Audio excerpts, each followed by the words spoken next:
今日はですね、こういった角材で、格子を組むんですが、地獄組みといって、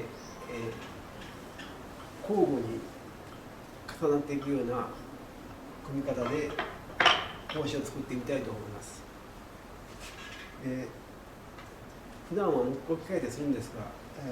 こういった大工さんが現場で使うようなスライド丸のこで加工してみたいと思います。